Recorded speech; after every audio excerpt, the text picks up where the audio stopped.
Good And we morning. Good morning. How are you this morning, Alexandra? I'm good. It's fun. It feels like it's been a very long time since we did one of these, but we also spent 4 days together this month. I know it was great. We had such a good time in Chicago. It's such a great time in It Chicago. flew. I It can't did. believe how far it flew. And I just got to switch this over to see who's there. Okay. It was an absolutely fantastic time. Mm. And the fun thing was your table was directly across from where I was standing. Yeah. Like So, like, there was such a great corner of people there. It was so much fun. it's so nice to be surrounded by my friends. I know. Because you know what? It's like that song, you get a little help from your friends. It's like, hey, can you do this for a second? Or can you watch this? I have to do this. And we were all taking care of each other, which I think which was fantastic. Yes. And I think especially by Sunday, it was nice, or like Saturday afternoon, like it was so nice to like look up and see people that you knew after how busy it had been. Yeah. So even though it feels like it's been a long time since we've seen each other, for the people it has been. For us, it really hasn't. No. It's been And like 2 weeks since you and I saw each other. good morning, Lenny. Good morning, Elizabeth. Yeah. And lots of it has to do with, that I had to have surgery. And it takes me a little while now to get. It's so funny. I have Sue, my friend Sue Beck is here visiting this week, and she's been like I'm getting yelled at both ends from Peter and from Sue every time I try to do something. And if I go to reach with this hand, like, let me do it. But I'm going to be sad. I'm going to have major separation issues because Sue and I are so close. We're like sisters, and I'm going to hate to see her go tomorrow, and knowing I won't be able to see her now till DC. I know And that's a long time. you guys spent 4 days behind each other, but behind the booth together at Chicago, and then And she's been prior to there. that, we were in New York. We went You you back went. weekends. Back-to-back weekends. We had the Fountain Pen Hospital spring event. Yep. We flew home on Sunday, and then Thursday we flew to Chicago. So it was like, so the separation wasn't as bad. All I can say is thank God for FaceTime. Yes. I mean, when you think about it, Sue and I were talking about this. Yes, Sue is a sweetheart. Um, her mother is in another country right now, and her mother called her here, and she said, when I was in college and my parents were away, I couldn't talk to them. This was, back I remember the first cell phone. I don't think you were born, you weren't even around then. The very first cell phone was back, like my husband got a bag phone in 1991. Okay. And then around that time, 91, 92 is when they started, I had my first cell phone that was bolted into the car, So, I mean, that's 35 years ago, which doesn't seem like a long time, but definitely was. It was 11 years before I was born, so. Yeah. Yeah. So, you youngsters don't understand. Yeah, well, also, like, my first quote unquote, like, I I see, like, the toy phones that kids have now, like the plastic ones. My first toy phone growing up was my dad's pager. Yeah. I like, that was my toy phone growing up, was an old pager. And, like, that's a weird moment in history as well. Like, I am very sure that a lot of people really have never seen a pager in person. Elizabeth says her cell phone is older than you. That's fair. Oh, come on. It can't be that old. They don't last that long. Anyway. Yeah. No, but it's true. If it wasn't for these modern, like, FaceTiming and stuff like that, at least like at night, and I don't want to say almost every night, but almost, we at least FaceTime, even if it's for a minute or two, or we do longer sessions. Oh, the phone number is okay. Okay. The like we'll get on and we don't even talk. We could be journaling or we could be swatching inks or whatever sometimes. And then we'll look up and say, okay, what are you doing now? What does it look like? So it's almost like we're in the same room, but we're not. Yeah, no, and like I've had the same best friend since I was in grade 2. And while we were in Chicago, she sent a text going, "So I got the job that I applied to that involves me moving in with you guys."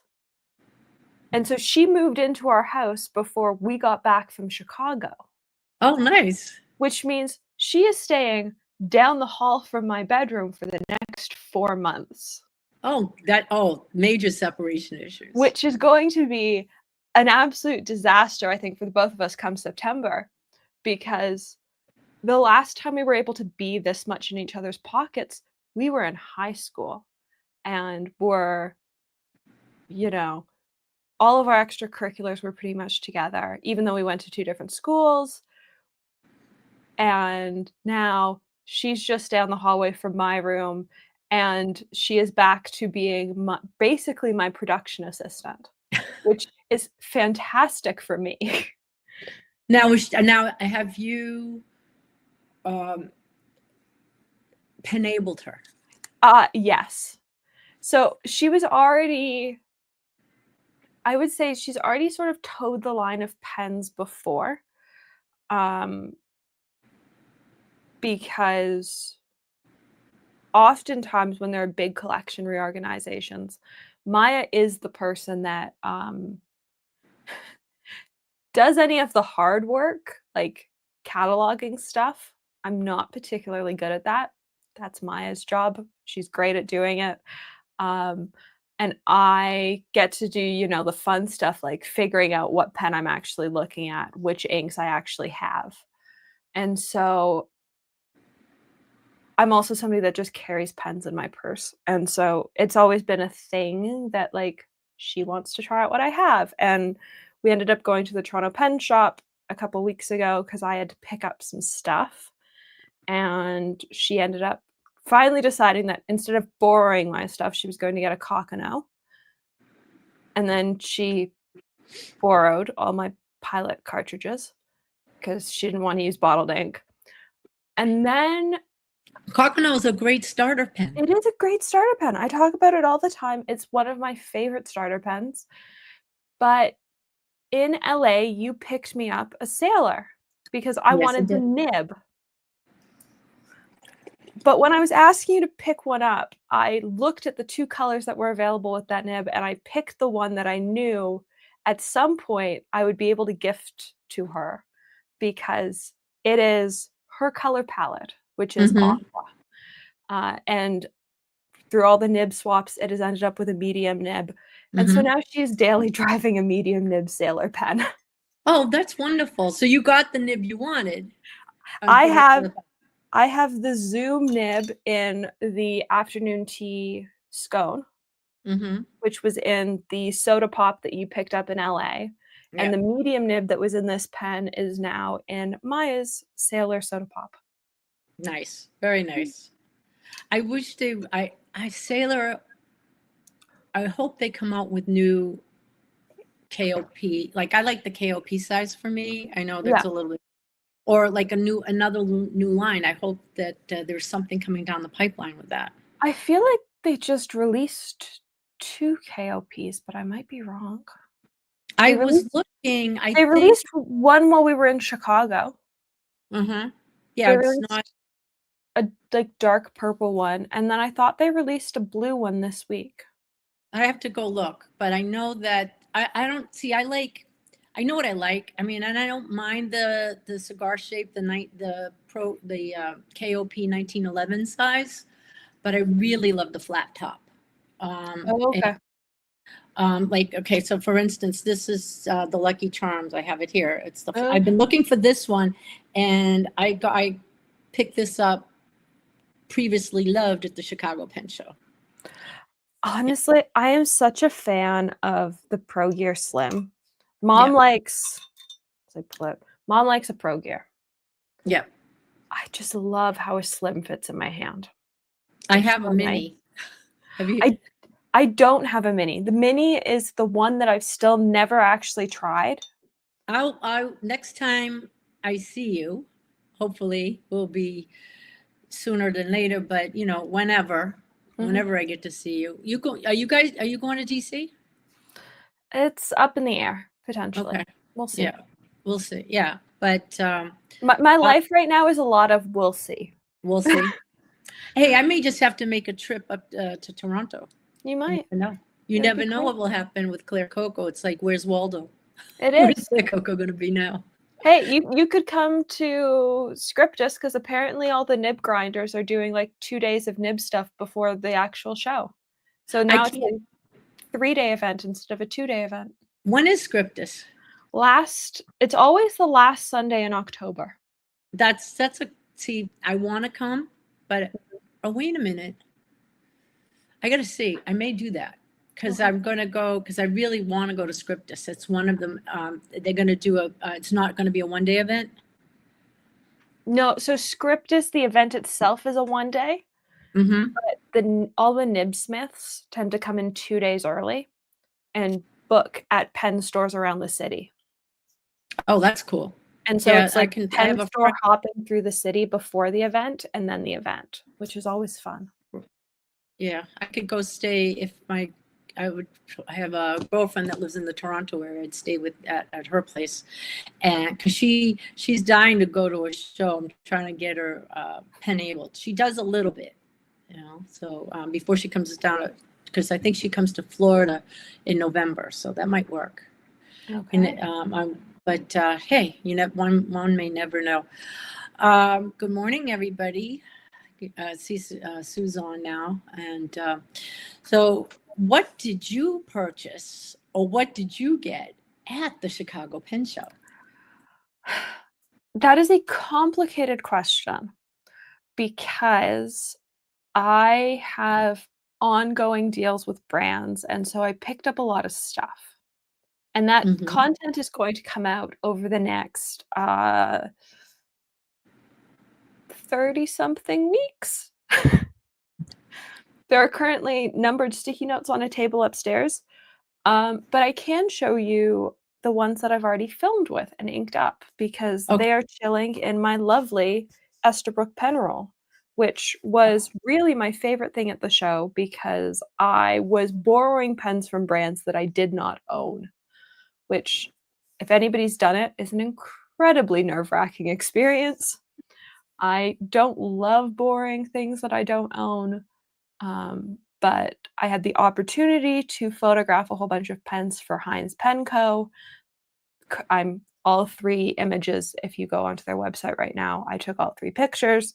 I took almost 250 pictures for them over the 3.5 days that they were there. Mm-hmm. And so I was borrowing a lot of pens from them. So this was great because it's like fleece lined. Mm-hmm. So I've talked about one of the Heinz pens, and the pictures are up on Instagram. But Oh, I love the color. yeah, I love the material. Mm-hmm. And it And almost looks like a Leonardo clip. it does. It feels like a Leonardo clip. Mm-hmm. And it has a extra fine that Matthew Chen turned into a mini stub in it. Okay, very nice. Which I'm quite enjoying. I'm not a fan of an extra fine, but I was putting my nibs in them on the very last day of the show, like an hour before the show ended, and so my nib choices were a bit limited if I didn't want a plated nib. Right. And the plated nibs are stunning. I know a whole bunch of people that love them. With the brain injury, I find them just a little bit too high maintenance because you have to wash them in distilled water. You can't let them touch anything. It's too many things to remember. In which nib? In the Matthew Chen? No, so Heinz Nano ceramic coated nibs. Oh, okay. Yeah. All the really pretty colored ones. I've had one. It's just a little bit too high maintenance for me to daily drive, and so I prefer their plain nibs. So Matthew turned both into a mini stub because this is a diamond cast Yin Min Blue prototype pen that's also a Heinz pen. that posts on the end, which I think is super cool. I like how it posts. And I have put, much to the displeasure of Francisco, Birmingham Pen Company Tesla coil in it. Tesla coil. Which is like, look at the feed. I know, that's the thing about Tesla coil, and Yeah. wait a minute. I'm just sending a little text because I forgot something out there, and I could see if they can bring it in. But the thing with Tesla coil, one time I was writing with it and I was doing paint, ink, whatever. Pages were sticking together. Oh, yeah, that's the thing. So I've only used this a little bit, and I've only used it on paper that dries quickly, and it seems to be working there. Really, I ink this up for the fun of it. Do I think I'm gonna daily drive this for more than a couple weeks? No. But it's a cartridge converter pen. It's easy to take apart and clean. I can always soak the nib in pen flush if I really have to. And so Put it in the nib in the sonic cleaner. I still don't have one. Oh, yeah, they're great. And instead of pen flush, yeah, I just use a little tiny drop of Dawn dishwashing liquid. It cleans it so much better. Thank you. Thank you. Thank you. I forgot about another pen that I got in Chicago. And then again, I've already filmed with this, so we're going to talk about it, even though I don't think you see the video for like a month. But, sneak preview. Bryce was deeply disgusted that this was the only platinum I owned. Oh, okay. That's So this came home with me. You froze a little bit. Oh, there it is. Okay, I can see you now. Yeah. So it is a platinum 3776 Century with the coarse nib. I utterly adore this pen. I think I overlooked this for such a long time because it looks so similar to a Mont Blanc, and I really like my Mont Blanc pens. And I'm not a huge fan of a black pen, and I'm also not a huge fan of lots of the colors they've done in this pen recently. But I have to say, like, as soon as I tried the nib in this pen, I was in love. The coarse nib is great. I have a couple of platinums with coarse nib. The one thing you can do later on down the road, or you may want to go ahead and get on the list because it might take you 2 years, is have it urushied. I like that you think I have the money for that. Actually, with Bocamundo, if it's going to be like a couple years, and I don't think their prices are that bad. Okay. Yeah. So like if you get on their list, by the time your name comes up, it's going to be at least maybe, from what I hear from people, they've waited a year and a half. Yeah, I think Laura was on the list for 18 months. Yeah, and depending on the work you want to have done, and I know it's Canadian, and I think in US dollars, someone told me that it cost them like $400 to have done. Oh, okay. It's not going to be $1,000. Way less bad than I thought. And then we're going to talk about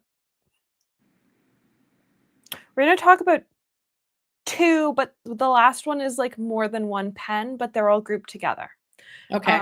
Michaela from White Bear did this lovely thing for me. It's in one of Luke's Pink Pony Club blanks, and it has a reinforced clip so that I can use it to take the cap off the pen. It's super cool. And I really like that she made me 2 of these pens. Because I'd sent her the blank from Luke. So she made 2 of this with the same reinforced clip, and then I got to pick which one I liked better. But in the end, both of them ended up selling. I picked mine, and while I was picking mine, somebody else came over and went, whichever one she doesn't pick, I want to take home with me. And so neither actually ended up on Michaela's table at Chicago, but I have to say, like, that light pink trim. It's beautiful, and I like you have a little sparkle in there. Yes. I also have no idea what ink I put in this pen. I inked it up at the show, and I Literally, I picked it up on the show floor, I went upstairs, I grabbed a bottle of ink, I put ink in it. Don't know what I put in the pen. Well, what does it look like? Oh, it's a pink, but Claire, I brought home 6 different pink inks from Chicago that all look pretty much the same. Oh my God, that is funny. Hi, Lori. Lori just Oh. wanted to check in with us, but she can't really type because she's getting her nails done. Oh, I need to so my lovely Insta-Dry nail polish I did at Chicago is finally chipping, and I'm gonna have to take it off and repaint. At So least I was able to have my nails done the day before surgery, and I had them do it really short, but I'm in this thing for another 4 weeks, and I don't know if I can get my like, I could get these done. I don't know yeah, about the thumb area, or not unless they're gentle. I don't know. yeah, that's yeah, thumb wrist braces are always, like, hard to deal with. Yeah, Yeah, they're yeah. an adventure. And then you had one more or two more that kind of go What together? so these are all sort of grouped together because I knew somebody that was clearing out a large percentage of their sailor collection, um, for not very much money, and so I bought my scone from Goldspot. I had Follow the Mermaid, um, and then an opportunity presented itself to get 4 sailors Very good. that I have wanted for a while at an incredibly good price. And so I might have come home from Chicago with some additions to my sailor collection. Oh, those are pretty. Yeah. Those are very pretty. Yeah. Well, you're not saying you're a completionist, but No, because also I didn't get mimosa. hmm I left mimosa behind because I don't like orange. okay. See, I see I got colors I liked, in nibs I liked, in pens that I love to daily drive, hmm just in more colors. So these are all Sailor Pro Gear Slims. This is red bean, this is the dried flowers lavender, this is dried flowers hydrangea, and this is dried flowers pink rose. And the nice things about I'll show you hydrangea because personally it's the most fun. It they all have really sparkly grip sections. yeah. And then what nibs are on there? They are a mix of mediums and medium fines, which are actually like if I'm not going for something like a Zoom or a music, they are my favorite size of sailor nib. My favorite is a medium hard, but that's becoming really difficult to find on new pens from Sailor. hmm Yeah. So, I tell you, um, it's getting harder and harder to find. Like, I just got one. It's not here yet, so I can't yeah, show it. But like medium fines, they're very hard to get even in the States. I would say anything other than fine, extra fine, and medium these days are getting hard. Like, hmm those are what we're seeing released in pens, which also really limits what you can get custom ground because there's so little tipping. Um, will you get them custom ground? I probably won't. I don't tend to get my sailors ground. I like them out of the box. I like how feedbacky they are. Mom, on the other hand, does not, which brings us to Mom's 2 sailors that she also got from the same person. And if you notice, I have the baby one, which I got for Christmas. So she now has the 1911 L in Fountain Pen Hospital Blue Moon with, I believe, a medium hard nib, which is the same nib that's in mine. And she has Angel's Delight also in a medium hard in Pro Gear. hmm So And mom's percentage of gold nibs went from 0 to 2 in a single show. okay, Sue likes the medium fine if she's not getting Zoom or broad. Yeah. I actually was not a fan of the broad, which is surprising to me. The broad was originally what was in my Follow the Mermaid, which I got last summer. hmm And I now have a music in it, because I had a friend that was willing to give up their music in exchange for a broad. which felt like an unfair trade for them, but who was I to argue? Um, and so I now have a music nib in mine, but I really like the medium hard. And it Mhm. is such a hard nib to find. It feels exactly like a mechanical pencil, which I utterly adore. I know lots of people don't really like that a whole bunch, but it is my favorite sort of feedback. I don't like most feedback in pens. If I'm gonna have feedback though, I like the mechanical pencil-y feedback more than like the grabbing papery feedback.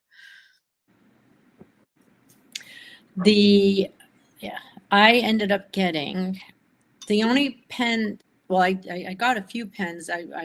But I got a Scozzy pen. I really wanted the Oh, with the ebonite cap and feed, oh, and I I did a massive cleanup. But this one I kept ink so I can do some left-handed practicing. But I love this ebonite color. And as soon as they started pulling out their pens right before the show opened, I was over there because these here go really fast. they go so fast. I filmed with him.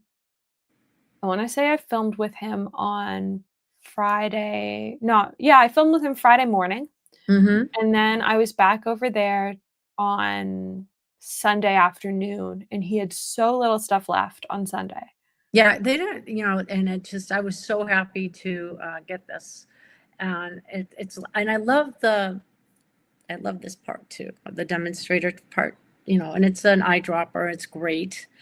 And then I also got I picked up another previously loved Pelican M800 that was Ooh. ruchied. Okay, that is a whole different level of Because stunning. originally it was oh, I'm buffering. Okay. Am I buff? Okay, I'm back. No, you're back. Okay, so, and it was originally a blue, um, you know, uh, but it's been gorgeously done, Oh, and I love so I'm very happy with this previously loved pens in amazing condition, especially if you is just wonderful. And then an Arushid Mont Blanc 149. And what's really, really nice about it is as you turn it, you can see the strips of rodden underneath the Urushi. yeah, So that's I'm very crazy. happy with these purchases. So basically, the pens that I got one new pen, and then I'm hoping to do a review. I sort of have it done. I filmed it very quickly the day I was going in for surgery, and I'm like, that's just not right. And so I may do it as a left-handed review because again, is the little Colo Ah! Tino, and I got mine in Sunny. I have mine. If for people that asked about cases, they do fit in the Kaweco case from Galen. Yep, which is great. But you know what I loved about this pen, is the weight and the fact that it writes so for a little steel nib, it wrote so great right out of the box. They are such well-tuned Schmidt nibs. Yep, Um, I and I they're like that because the acrylic ones, you've got one of the acrylics, because they've still got brass hardware, yeah, they're not as light as a Kaweco Sport plastic is. Like, they still feel like a substantial pen. right. I just think it's a really wonderful pocket pen, It is. and I think it's great. So I do have a review coming out soon. I'm hoping to mix some of the ones that I did before surgery with my right hand with what I'm going to do with the left, but Yeah. I'll figure it out. I need to film another patina update on mine because we are now like 3 months into mine, and it has darkened and like muted so much from where it was a month and a half ago. It's so Mhm. pretty. Yeah, it was great. Sue said she loves the feed that you mentioned the feedback on the sailor. Yeah, I I love the like, way the sailor's right out of the box. and I have had sailors that I've disliked out of a box, like the broad, but that was purely because it sort of fell into this weird zone of like putting down too much ink, but also like too much ink for some papers, but like not enough ink to show off the effects of an ink. Mhm. That was my issue with the broad. Um, but the out of the box, like, do they need tuning? I've never had a sailor need tuning out of the box. I think only one time there was something off a little bit, and it was an easy little fix. Only one time with all the sailors I have, so I thought that was pretty good. Um, if anybody has any questions for us, please leave them in the comments. We'll be happy to answer them. Let's see, what else can but other than that, I think it was a great show. We all went out one night for dinner in this van. It was hysterically funny. We're all piling in the van. I believe it's in Julia's. If you go to Julia Here's show recap, it's one of the pictures in her. Yeah, I have it in mind too. I put it in there in my show recap. So I did a very short, like 1 minute thing. But we had such a good time. We should have taken a group picture from in the restaurant. I don't think anybody did it. So No, we're too busy enjoying ourselves to think about taking content pictures. yeah, I would say, like, I had to ask people to send me the pictures that they took that included me, because I filmed a bunch of 20 questions and 20 questions revisited, and then I realized that I did not have a single picture of myself with people at the show. I was like, oh, I like am here, but like I am doing my own thing and I'm just appearing in other people's content at this moment. Yeah, well, the thing is that when you're doing content or being a content creator, right? You're constantly filming and the whole bit, but sometimes you just want to enjoy what you're doing without thinking about that. So the memory lasts longer than it does when you are photographing. Yeah.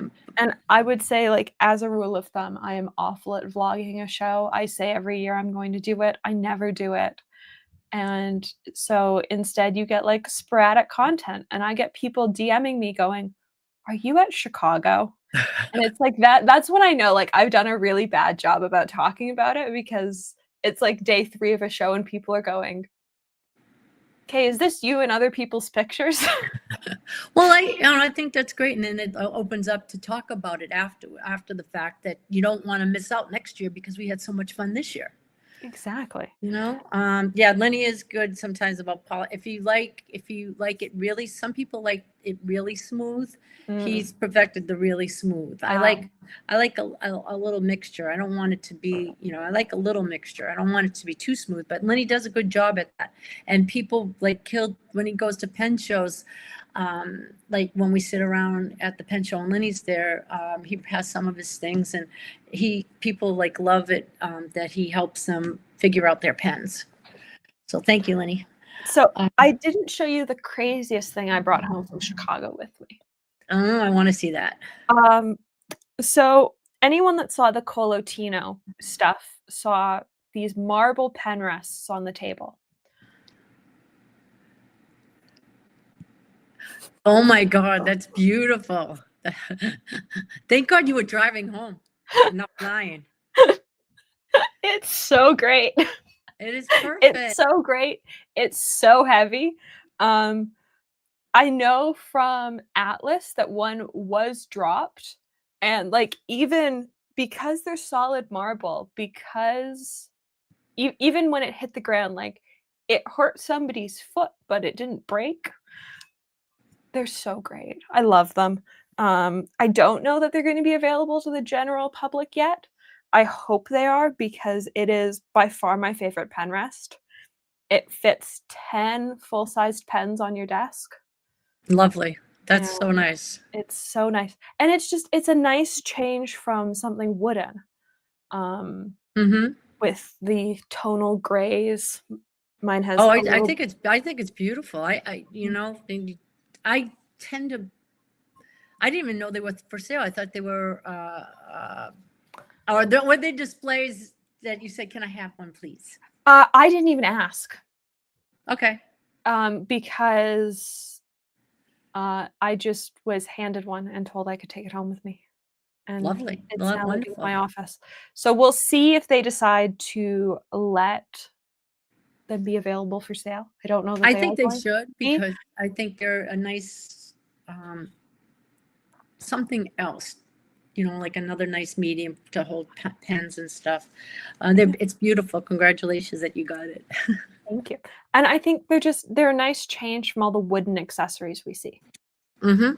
Yeah. They're a sort of modern addition to a desk that isn't wooden, and I think they go with the Colotino very well, but, like, I've been using them to hold my sailors, my everything, because they hold 10 pens in a fairly small space. Yeah. They will go with a wide range of pens. They will. They were very well. Um, oh, let me mute that. I got in when I got home. I had commission pen to be done. Ooh. I know, I'm very excited. I will do a review on a few of these types of pens later on, but I appreciate, because it's my pen. I'm so super excited. Ariel Kulak is known for his silver work on pens. And a friend of mine sent me a picture from Facebook that he did of this pen. And so I'm like, oh my God, I have to have it because of the meaning behind it. And he made me a whole new one on a 149 body. And it's absolutely stunning. I actually posted it on my Instagram channel already, just pictures of it. So let me see if I can do it this way. And it's all elephants on sterling silver overlay. And I just think it's stunning. And I'm waiting because I actually getting a bespoke nib for this. It has a medium nib on now, but I'm going to put a different nib on there. But it's absolutely stunning. He is still doing pens and stuff, and it's like so cool. I mean, it's still got the ink window and the black section, but this is where the overlay is. That's so cool. So I'm just in love with this pen. I've been practicing a little bit with it as it is now. I did ink it because I was like super excited when I got it in. I had just received it, so I think that's really cool. The other pen that I got in, which was hard to get because I had to like get uh, a fountain pen mule or whatever you want to call it, because it was one from a friend for a friend to try to get it. And it's the new exclusive for Japan is the Decimo Vanishing Point in the Harbor Mist. I think Yoseka has them right now, though. Yeah, I got them. I got them before. If they do, Okay. it's great, but they're hard to get. They were hard to get. So, Like, I feel like I've seen them at a US retailer. yeah, I 'Cause I think feel like I've before gotten when they first came out, I got it, and then before they came, yeah, I believe so. I think Yoseka had it, but or has it now. But they sold out really quick. They sell out really quickly, and I didn't know if I would like the decimal size because I have the regular vanishing point size. But yeah. actually, it writes really lovely, and I got the ink for it at Yoseka when I was in New York. I adore a Decimo, and so mine currently has a custom ground architect from Annabelle in it, Mm-hmm. uh, and Goldspot sells the intersection separately, and I'm honestly considering getting another intersection just to get another custom grind for my Decimo because they Well, are yeah, so much fun with a custom grind. yeah. Um, I mean, there's a lot of yeah. The just getting another nib for it Yeah. is fun. We have a few of them. Like I got a few extra ones from Kirk because he sells them. I got them. I got mine from Kirk, but that's a good reason to have them if you want to play with grinds too, Yeah. or have different grinds. So I really do like that. So the other thing to talk about, and I said I would do it, the Miami Pen Show is coming up. Friday, July 18th and Saturday the 19th. And here it is. Go online to www.miamipenshow.com. They're going to have over 30 vendors there. It's not going to be a big show, but what I really like about it, it's kind of nice because we all get to hang out and everything. They're going to have the 2-day pass is $35 per person. Then if you single days are, you can, if you're just going to go on a Friday, it's 25, Saturday it's 15. Trader passes for the traders are it's like $60, I guess, for tables. I'm not sure. I'm just reading if I'm reading. They do have they have social events. They're going to have a silent auction where it'll be online. So people can bid on pens, some of the maker pens, or if people donating pens to they how they have live auctions but they're going to do a silent auction. There'll be a lot of classes. My friend Suzette Perez from Suzette's Pretty Pages is going to be doing her journaling workshop. And if you are interested in creative journaling, then I would really seriously, if you're in the Miami area and you want to take a great journaling workshop, take Suzette's because we have so much fun. She was here over the weekend, and even though I'm one-handed, I can still glue. I couldn't cut, so I would kind of lay out my page, like what I wanted to do, and they would cut for me between Sue and Suzette. And I just think it's, in fact, so cool. I did this page where we saw something online where we do a corset and everything. So, Okay. this is called creative journaling. Yeah. So that was pretty fun.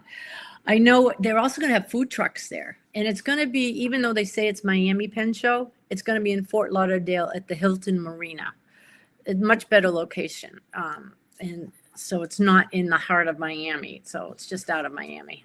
Yeah. And I looked at the vendor list, and it seems to be a bigger vendor list than last year. Maybe. Yeah. I know like a lot of our friends are going to be vendors too. Again.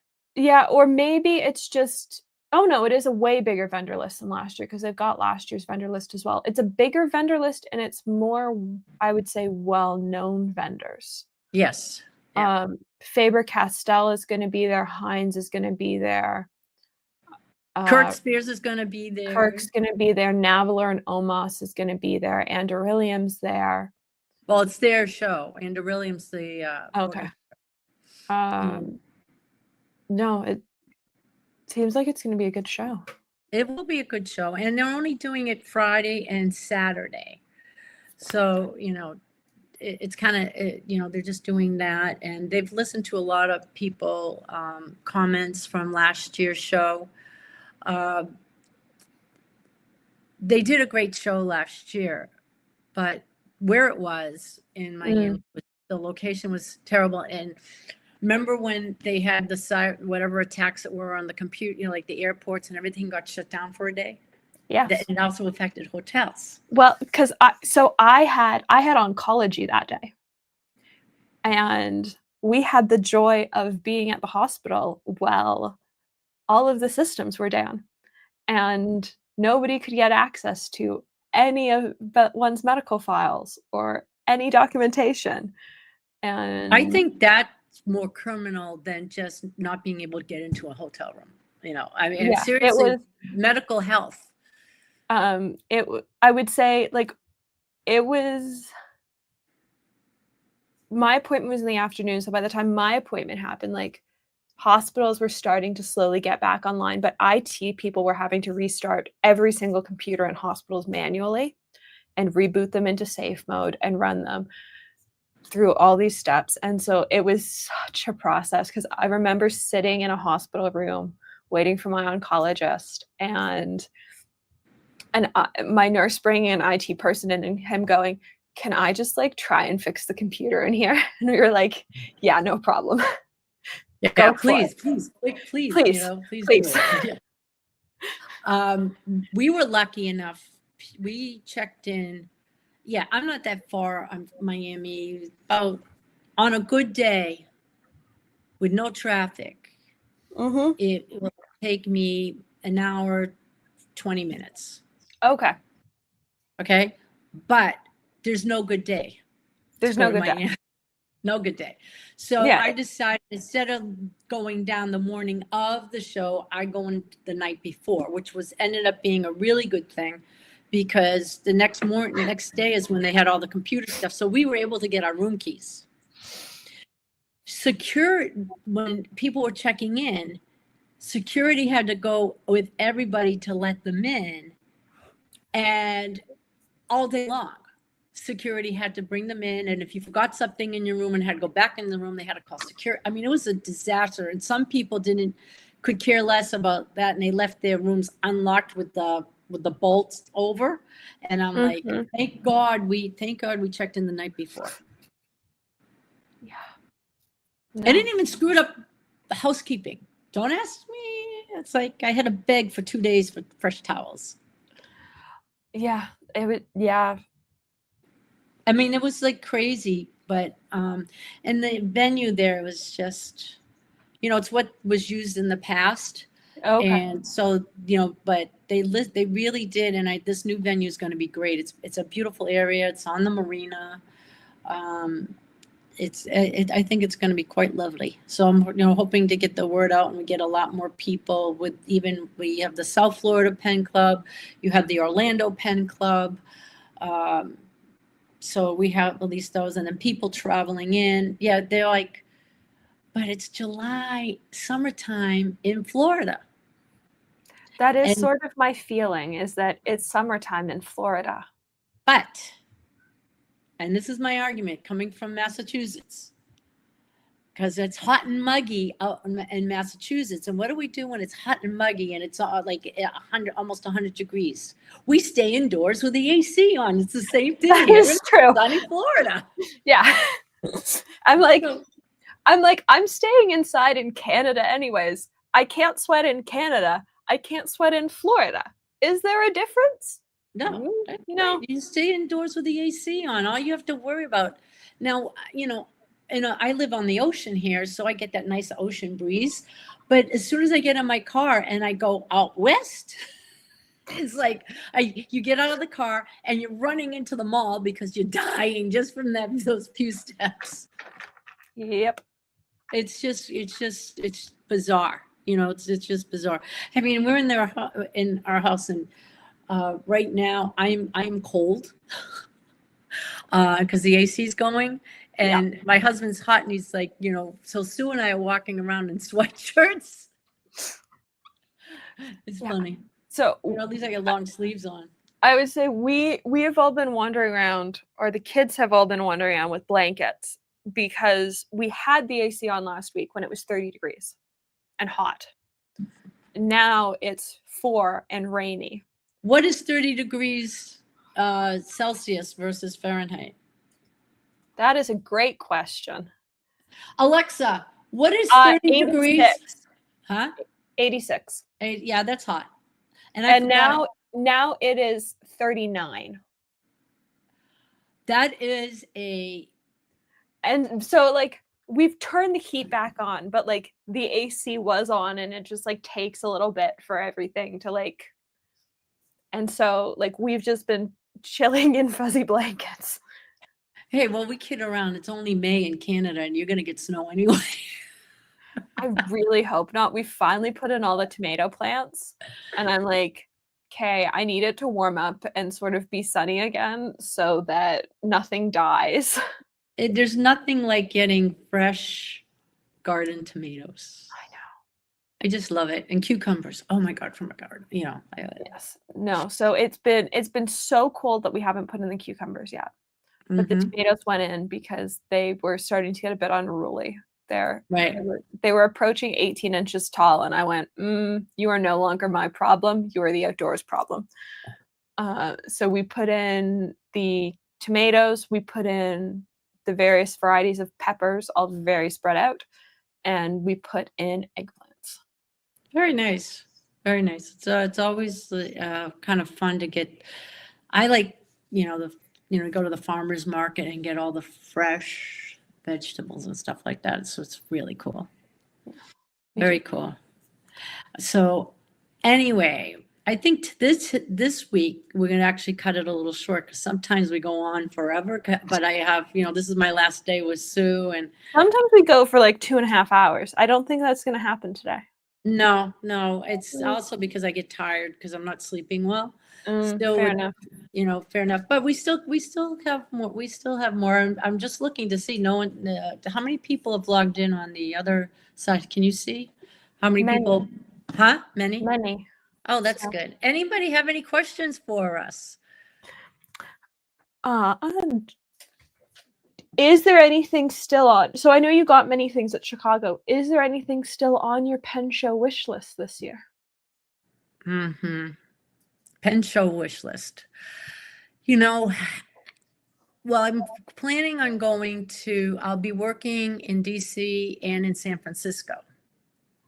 And I for me, like San Francisco, it will a lot of be different vendors. So I'm looking forward to going there to see what new inks have come in, because you'll have the Kobe inks. Now, it's interesting because it will be Kobe will be in DC as well. So it's always kind of so will you be coming to the Montreal Pen Show tomorrow? No.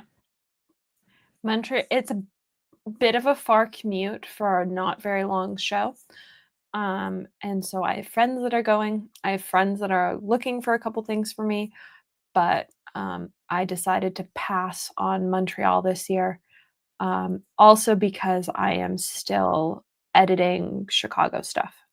So I'm trying to actually get work done before the summer really kicks off. So plus most of the vendors that are going I'm friends with, and so if I want anything I'll just place orders with them. So that being said, I'm looking forward to seeing how it goes. It's the first year that they're in a real venue. It's the first year that it's a big event. It's always been a sort of by invitation only event. It's always been very small.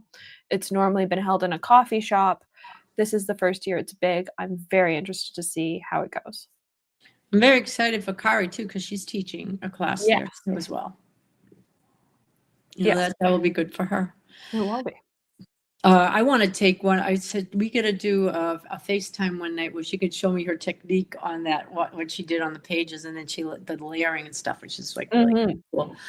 We could do it as even a YouTube live, which would kind of be cool. Yeah. But to get back to the other question, when I go to a pen show, I never know what I want or see. I don't go there with the purpose of, maybe once I did because I wanted a Scarzy pen. So that was like that. Okay. And I actually had a Matthew Chen's grind put on here. For the life of me, I don't remember how to pronounce it. And I have it written down in the other room. It was Nina, his mother, has this grind, and she had me try it. And I said, oh, sure. So I said, yeah. So it's really a neat grind. It's with a K. And is it the katana? It's not a katana. It's like a KOCH something or other. Yeah, 1 second. I know what you're talking about. Thank you, because I forgot to bring the book and I have it all written down. And I love the way it writes. We sat with it and stuff. So, because Nina's like, oh, you got to come in. And I'm like, okay. And she's try my pen. And I did. And I said, okay, fine. Well, I did it on a broad nib. It's really nice. But I don't go to show. Now, the next few shows, I never go thinking, oh my God, I want this, and I'm going to be on the lookout for it. It's more like it's the hunt to see what else is new or different. I mean, there's a couple of, I want to get another Waterman Etzen, which I love my Waterman Etzens. I have the emerald green, and I have the Bougeron, which is the gold overlay on it, on the blue. But I would like to try to find the red or the ruby, whatever. And I'm not a completionist, but trust me, I'm not. But if it happens to happen, it's great. It's not a must-have. So, and you Is just it is it the Kadashi? Kadashi, thank you. Yes, it is the Kadashi. I just couldn't. The name just, yeah. And it writes lovely. So I'm It really is, yeah. No, it's a fun nib. I've tried it before. yeah. I Kadashi. am just for pens that I daily drive, I'm such a fan of the mini stub because it's less positional than an actual stub. And I just keep getting Matthew to do them on my pens. I'm gonna have to try that one. I've never tried a mini stub. And to be fair, he doesn't actually have it's a Kirk grind that Kirk does for Estabrook. Uh-huh. And I just Matthew is always who I end up. Mm-hmm. I end up Well, handing I'm always with Kirk, and this time I know. cheated on him. The thing is, I hand my pens to Nina Right. and go, when he has time, just Mm-hmm. turn them into mini stubs, please. Yep. Because they're also a grind that I don't have to sit there and test things for. Yep. Like this year in particular, I handed them to Nina. She walked past me at one point. I handed them to her. She brought them back to me and then went, just come pay us when you're done. And so I Yeah. went to pay and Matthew went, have you like even opened them and tested them? And I went, no, I trust you. And he went, okay, I know that, but like, can you actually try them? Yeah. Well, I handed because I was so busy at the Tasha table, and we were actually busy. She did Tasha was well. very busy this time around. Yeah, she sold a lot. She did sell a few high-end pens, which was great. So she was happy compared to, the Philly show, and I think the Philly show was very slow for her, and the Baltimore show is being so close to DC and people kind of worrying about what's happening with jobs and all that other stuff. So I think a lot more people were buying in Chicago. They Yes. so it was good. But so I handed her the pen to Nina and I said, "Yeah, do your grind on it." And because she was walking by and I go, "Here," because I couldn't get away. Yeah, And then she came back with it and I tested and I ended up being able to sit down with him for a little bit because it was just he had to see my writing too. So yeah, no, so I ended up there was one of them that I wrote with it and he looked at me writing with it and he took it back and he fixed one thing and then it was fine. Yeah. But it was such a busy show at times. Like I had what I was referring to as the problem child pen case, which is one of the best things I've ever done at a pen show. It was my Galen leather slip and zip, and it was the pen case that had the pens that needed something done with them.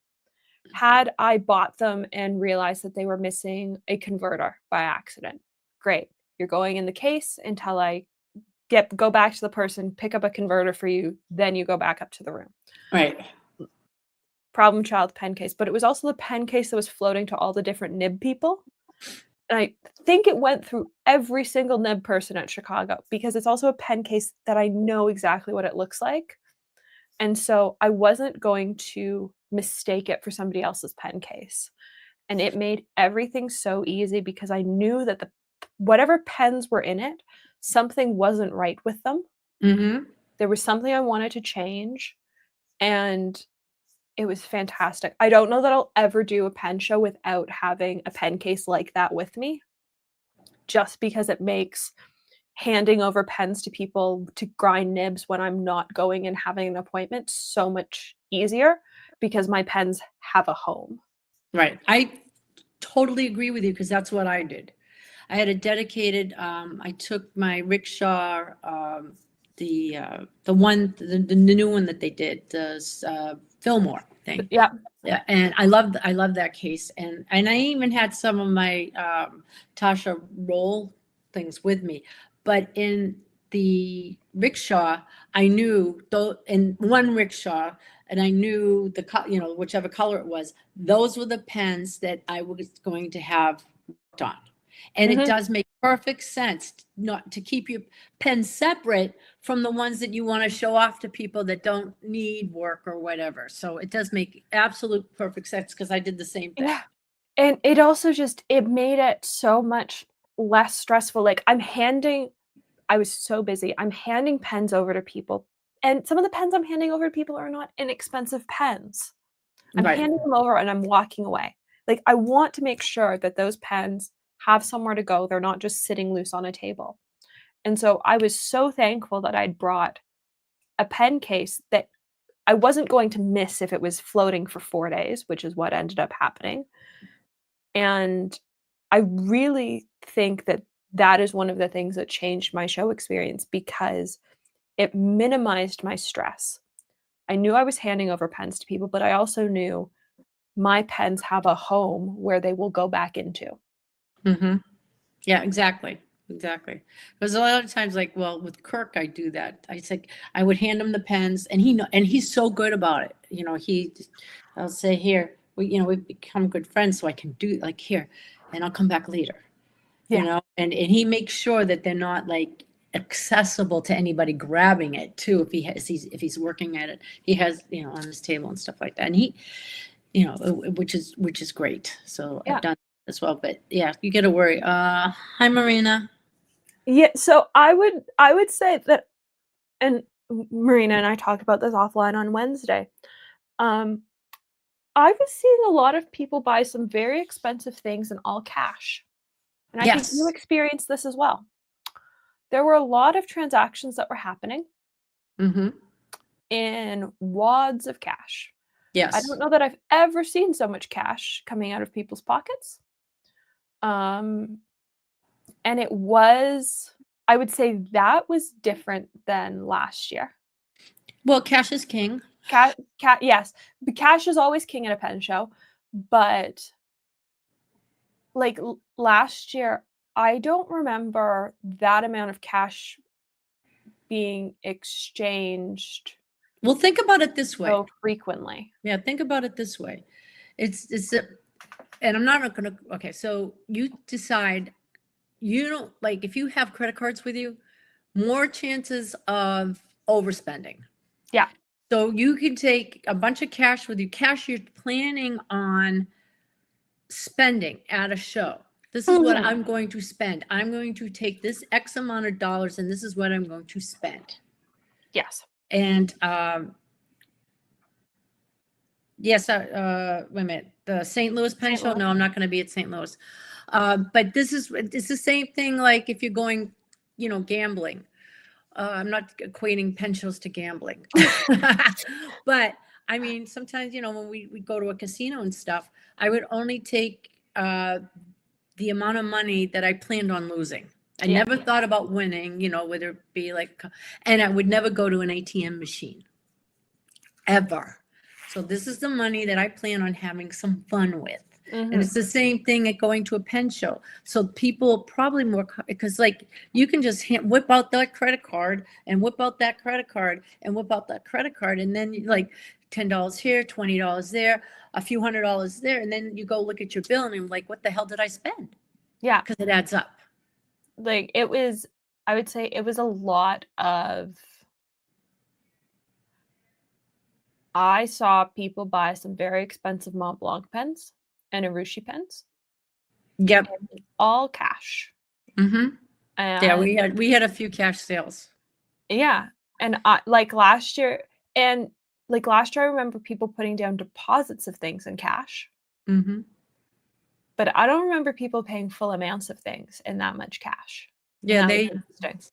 people planned on it. That's what, like this one woman that came by, she kind of knew what she wanted to spend. Yeah. And this is what she said. She said, no, I want, I'll do it this way. And I think that it makes kind of sense where, yeah, yes, you don't really want to carry a lot of boatload of cash. But for some people, it was easier for them to say, hey, this is what I plan on spending and I'm not using the credit card and I'm not going to overspend, but I'm taking this amount of cash with me and that's it. Yeah. you know, which is great. It's like I can remember the very first time I ever went to my very first pen show, which was the DC Pen Show a couple of years ago.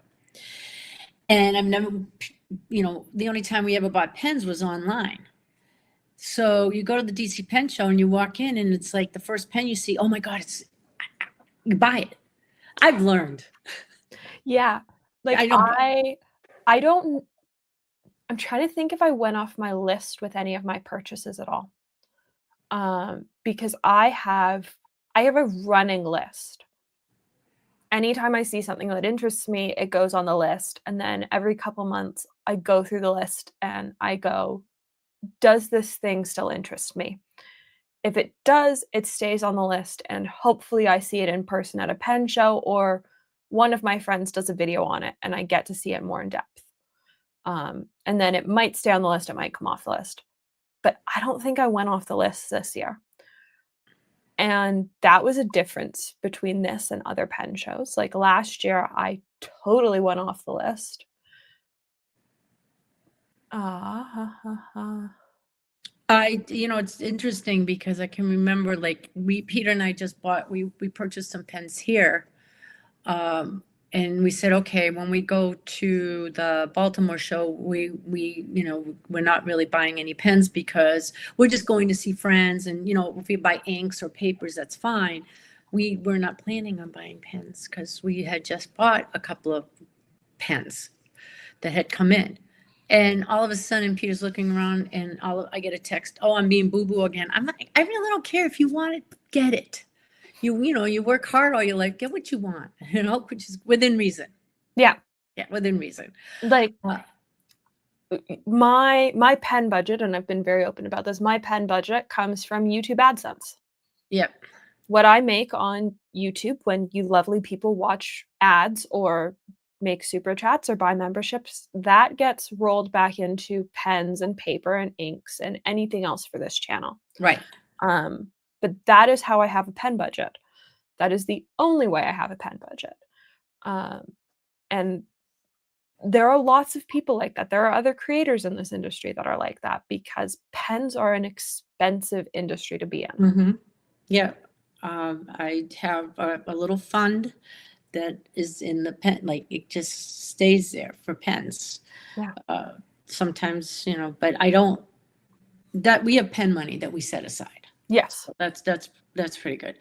But I totally agree. And when you go back, yes, Yeah. I do loop, but I loop back. And if there was a pen there that I was sort of interested in, but I wasn't sure, 100% sure, and I'm like, no, I'll come back. And if it's still there, it's meant to be. And if it was gone, it wasn't meant to be. And that's the way I look at it. I don't get upset. I don't get mad. It just wasn't meant to be. Yeah. I keep a running list all year. And at the end of the year, some things will move over to next year. So some things from the 2024 list move to 2025. Then every once in a while, there's something that I just pick up and go, oh, this is so insanely cool. And that is what happened with this pen from Heinz. This lovely purple, which is I love the swirls of like the lighter color through it. It's beautiful. It's a poorly controlled resin blank. I was photographing things for Heinz, and I picked up what I thought was just a dark purple pen, and then I saw the flash of light color. And Francisco and Jim both burst out laughing at the expression on my face because I was so excited about this. Mm-hmm. And I knew it was coming home with me. Like there are Right. things like that that just like as soon as I pick them up, I know that I need them. And in this case, it didn't necessarily have to be this pen. I just knew I needed something in one of Lisa's blanks. And I utterly adore it. Okay, so I don't know about Canadian tariffs. I know they're So, yeah. I would say go back and watch our show on Wednesday. Also, we have no idea how much things are going to change in Canada. There was a huge discussion in it in the Wednesday show, because of what Atlas has said, what Goldspot has said, the price increases that we know are coming, in some cases at a fairly sizable amount. I would say potentially talk to Wonder Pens, talk to Canadian vendors, see what they're saying. Lots of the Canadian vendors still import from US companies, which is where we're going to get into trouble. If it is an ink that you will significantly miss and will not purchase if it goes up in price as much as 50%, buy it now. And you have the funds to do it, buy it now. Because we're already hearing from some ink brands that it's 30%, and I expect that number to go higher. And it could change, because I know there's still all negotiations and everything, and it could, like when you pay, like here still, if it's anything over $800, you're gonna pay custom fees. They've got but they've got rid of the $800 rule. Not here. We still have it. Yeah, we still have it. They have not. I thought it was gone as of May 2nd. No. Okay. No, we still have it, because we're getting stuff. I'm getting stuff in from Europe, and we're not getting custom fees yet. Okay. No. I got stuff in. Lenny thinks it's gone, but no, we just got stuff in. So okay, because here in Canada, they're saying like if we're shipping anything to the States, we need to have the paperwork filled out for customs and brokerages on the US side, because the de minimis exemption is gone. Well, when I ship something to you in Canada, if it's more than $30 or whatever you're paying, but they're saying on the US side it's gone as well now. But I don't know. Yeah, but many things some things are on hold, but like I just got some DHLs in that cleared customs. So DHL charges you after the fact. DHL delivers and then charges you. No, that's FedEx. FedEx charges you after the fact. DHL, I get a notice that I have to pay it before I get the package. Okay, we get both here. I get a slip in my mailbox telling me that I owe them money. No, I get an email. I mean, a text message that before we can deliver this, you need to pay it, the customs fees. I was so upset. I got this in from Argentina, my Arial Kulak pen, and customs opened it, and then they just threw it back in the box.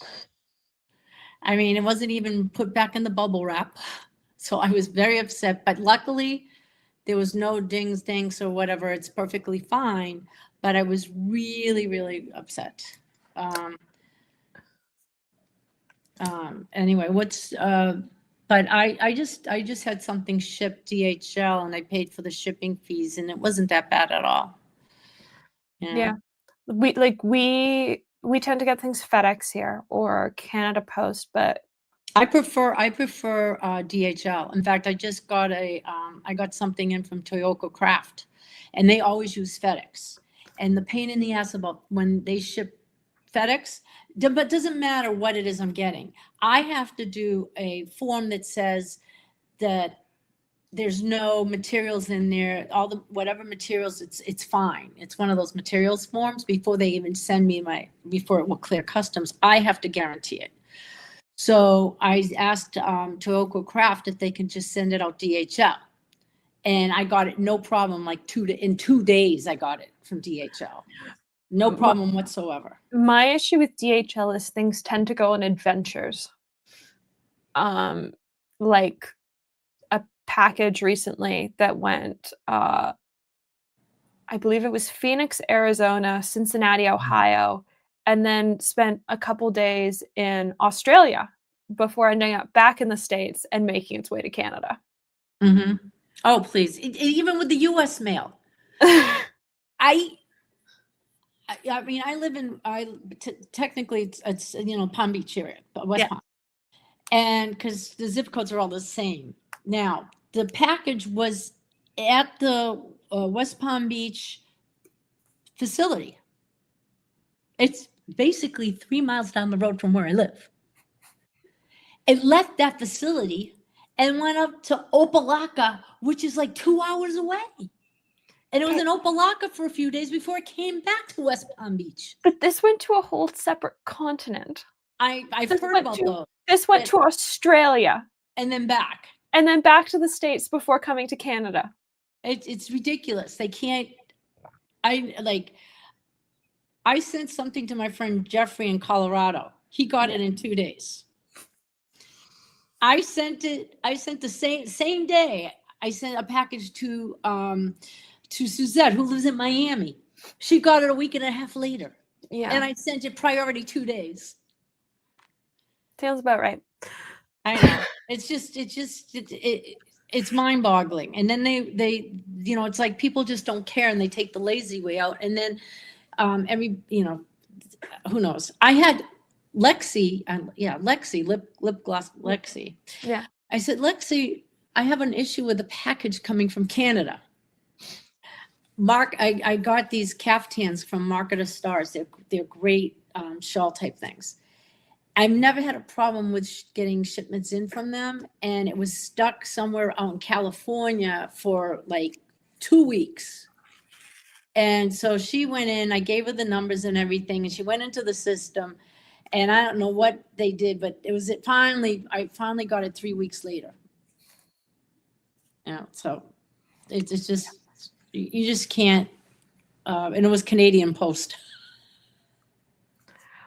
Well, I always think that part of the issue is like once it always seems to be in the handoff between Canada Post and USPS and USPS and Canada Post. Yes, exactly. It always sort of seems to fall apart there. Mm-hmm. No matter which direction it's going. No, that's why. That's where we fall apart. Yep. Oh, anyway. But yeah, I mean, we'll never solve the world problems on shipping and tariffs and everything because no one's going to listen to us. I mean, it's like, hey, we're just a little pen community that want to share our. I mean, it's even when you buy a gift for somebody, I'm sending you a gift. Yeah. And they want to know how much the gift is, and I'm like, it's a gift. What does it matter? It's a gift, and it's ridiculous. It's absolutely ridiculous. And then, so if I go to Scriptus and I buy stuff, do I have to declare it on coming back? There's a limit of how much you're allowed to bring home before you start paying taxes for your. Yep. Exactly. And no one's going to believe that we pay the amount of money we pay for a pen. They look at it and it's like, you paid how much for that? It's just a pen. Mm-hmm. So you know what you do? You lie. They don't. You just lie. Oh no, this thing is just a $10 bic. They're not going to know. Who's going to know? Or you just don't want the box and just put it in your pen case. I mean, inks are maybe a different story, but pens you kind of can get away with a little bit when traveling with pens. Marina agrees that a gift is a gift. I would agree as well. I think so. It's like, it's terrible when you want to send someone a gift and then they have to pay duty on it. Yeah, I had to do that with one of my Christmas gifts this year. Yep. I paid, and the worst part is right now with UPS, the fee for getting something delivered, if they have to clear it through customs, can be anywhere between $80 and $130 Canadian, no matter the amount. That is ridiculous. So it's I think I only got charged like $25 in customs, but I paid nearly $130. That's almost like like the bullies that like if you want, if you still want your bodega to be running, you have to pay us under the table, or we're not going to destroy your store. It almost sounds like something like a mafia thing where we'll let your package go, but you got to pay for this amount of money. It's just not fair. Yeah. Seriously, it's not fair. Yeah. Yes. I would say as much as I dislike Canada Post at times because of how long things take to clear from the US to Canada or from other countries to Canada, I do appreciate that their processing fee right now is only like $13 or something like that. It is much preferred to any of the other carriers. $60 US to have a friend ship a pen from Arizona. And where are you located? I think they're Canadian as well. The Canadian as well? I think so. Yeah. I come visit. Yeah, honestly, yeah. I mean, I may have to do that. Is just come. Like I said, I'm going to come visit. I love going to Toronto. PEI, yeah. Like it's Yeah. it's rough because also, so what's the strike situation with Canada Post? I'm unsure on that. The email Another I got, strike. Didn't they just have one? so they went on strike at Christmas. They were ordered back to work by the federal government, and then they were ordered into mediation. Mediation hasn't gone particularly well. Based on the email I got last night, it seemed like they were striking. Based on the news I'm reading this morning, it seems like they aren't striking. So let's Google, is Canada Post on strike? Midnight tonight starts with no OT.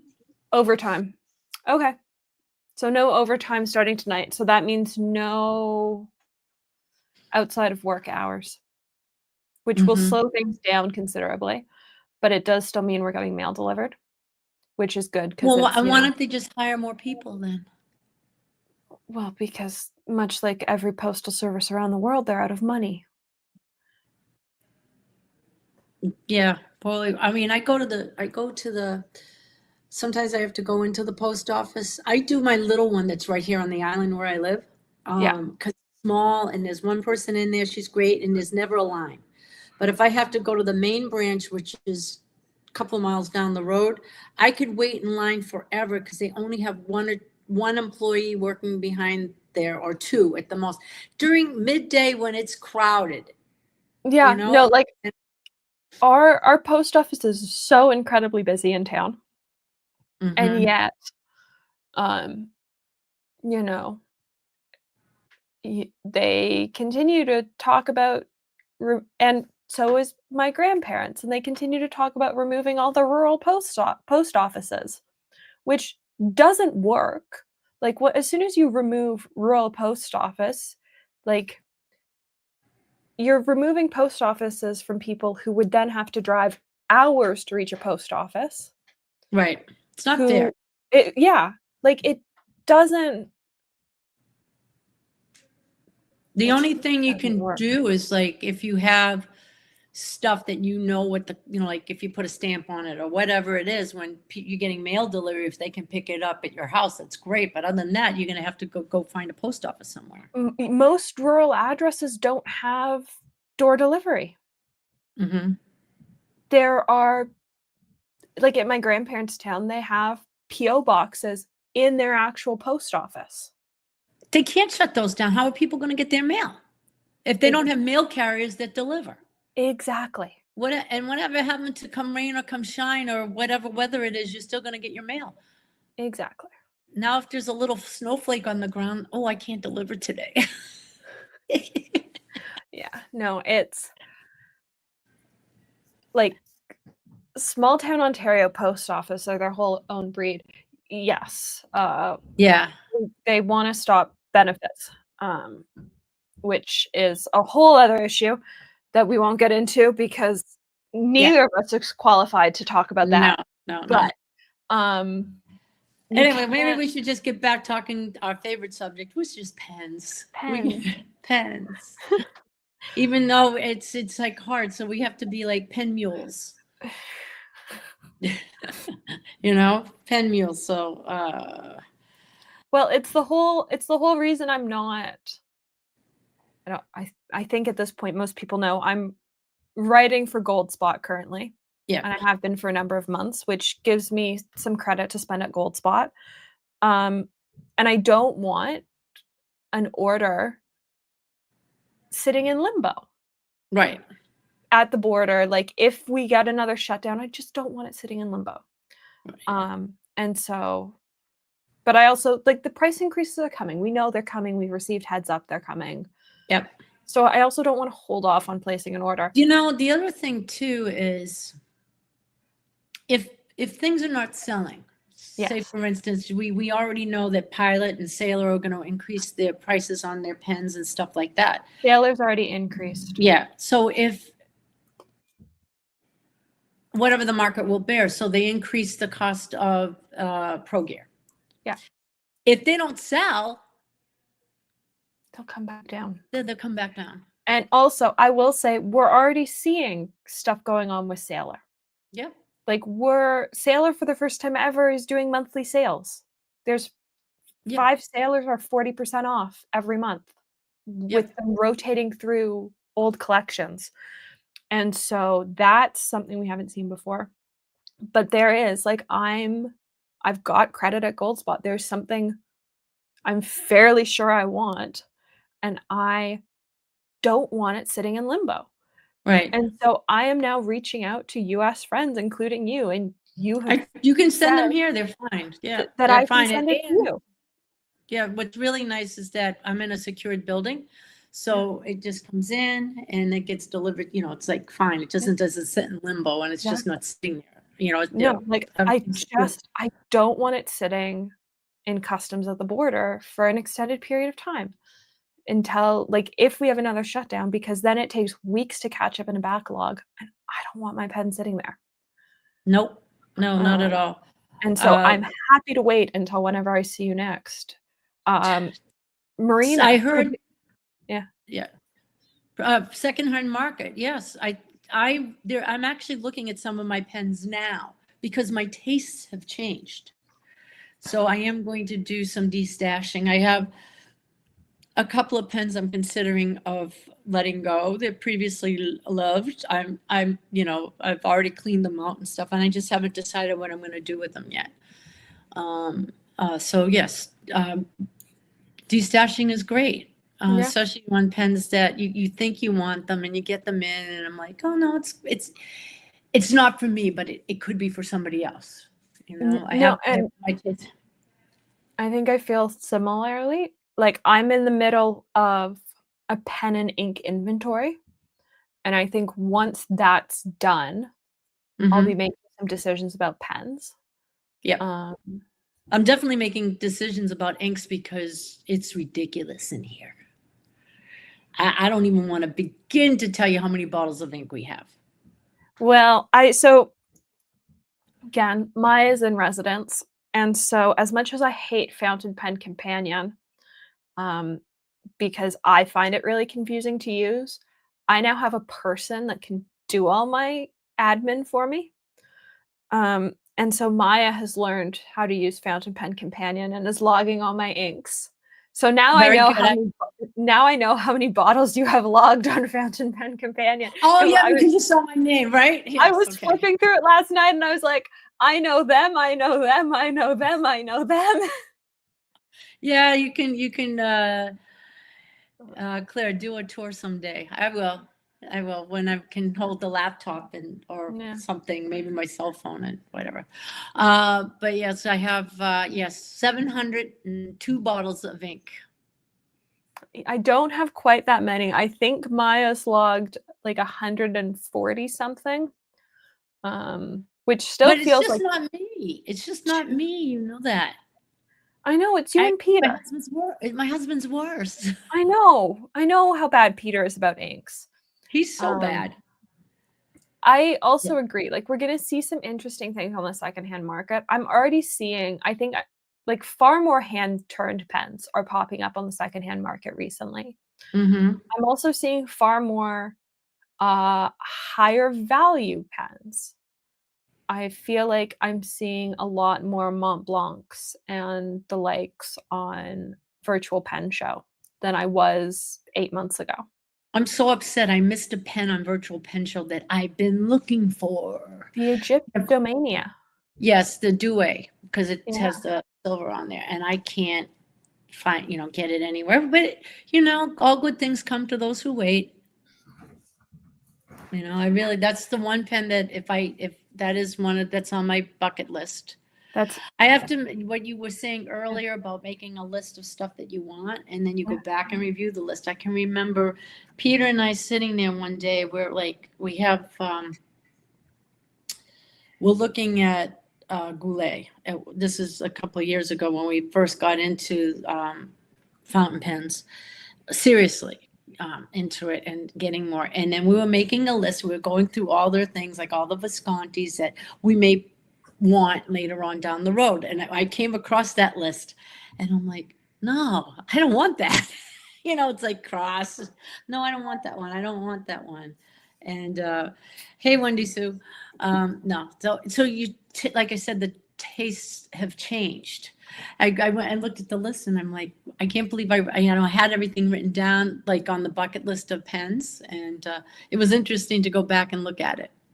Like I love having a running list because it means that A, I don't have to remember what interests me. Yeah. Because memory of goldfish. But B, it's a really easy way for me to cull like things down before a show, but it also means that at a show I have the list of like, here is what I actually want. Mm-hmm. And I find that's easier than getting overwhelmed with everything at a show. Like if I've got a written list of what I actually want. Yeah. Well, and there's one more. I've thought of it besides the Egypt. Okay. The Andrew Carnegie one too. Oh, okay. Mont I just love that the silver overlay on there, the woman, and the whole bit. It's really pretty. It's beautiful pen. I want it with the box. Okay. Someone in Chicago had it for sale, but it was without the box. No. And I want when Mont Blanc was doing great boxes way back when. They did great boxes. Now it's like they can take the eco-friendly boxes and just put the pen in a nice sleeve and hand it to me. I don't want, it's like, yeah. Exactly. Like if you're gonna do, I just got one of the new Sailor boxes. Mm-hmm. I get why we're doing eco-friendly boxes, but when I'm spending that much on a pen, I feel like there's a way we can do eco-friendly boxes that doesn't feel like I've bought a $30 pen when I've bought a $400 pen. Well, that's exactly, and I don't think it's more like eco-friendly. It's price-friendly for them. It's probably much cheaper to do these cardboard ugly boxes than it is to do the nice boxes and get the nice pen and the whole bit. So they're cutting corners. Yeah. They're definitely cutting corners. And I'm just going to say, you know what? Instead of the boxes, put it in a nice pen sleeve and send it on its way that way, because I don't want your ugly box. No, like the new Sailor boxes, especially for the Pro Gear Slims, like no longer make it feel like a quote unquote giftable pen, I would say. And that's, I think, purely because I unboxed. Some of my older ones came with their boxes. And then I got one of the new ones. I believe the scone came in the new box. And it was like, oh, this is just like a paper box. Mm-hmm, mm-hmm. Yeah. And it just doesn't feel as nice. So Marina says that it could be trying to adhere to the EU and Germany regulations, which is true. They could be trying to streamline packaging across the board. I just feel like there's a way to do it, especially with the higher end brands, that is still reflective of the brands at that point. Right. When I was in at the Baltimore Pen Show, Mhm. I got there's a gentleman there. I call him Dr. Michael because he's Italian and I can't remember his last name. I get see my memory is I'm just tired. But Michael has great previously left pens, and I got an M1000, the Cinema, Okay. and he just sent me the box for it. It is just so lovely, and some of the boxes I cannot just put away in a closet. Yeah. So I try to figure out how I can use it in a display. Like, I would even say the Visconti paper boxes Yep. are far nicer. I don't have one of the paper sailor ones down here. Are far nicer than the current sailor paper boxes. Mm-hmm, mm-hmm. Like, they look like a giftable pen box. Yeah. And I think there is a way that we can do packaging like this. Like, if we're saying, okay, we're moving to paper boxes, great. Where it still is something that is reflective of the brand. Mm-hmm. I have the box here. I can show you the box. The pen is in the other room. I just got, not too long ago, a pilot. I'm sorry, not a pilot. The Sailor Prime Minister. It's a gorgeous Urushi pen. It's beautiful. Okay. The lacquered box in it that came with it, I'm using now as a jewelry box. Ooh. I got it, so I can show you too. I just took it out. It is just it's a gorgeous box. I'm not gonna just, it's too big but this is the box. Oh, wow. And it is absolutely stunning. And I can I'm going to use it as, I think, a jewelry box. Lift up the cover, put some things in there, and it can sit out in my bedroom on my bureau. But and it's all lacquered. It's the leaves and the flower on it is just amazing. So, in fact, some people say that the box is more collectible than the pen. So, there's something like that where there's even on the higher end sailors, they're doing the nice wood boxes. Yeah, and there has to be. Mom's just grabbed one of the paper boxes for me.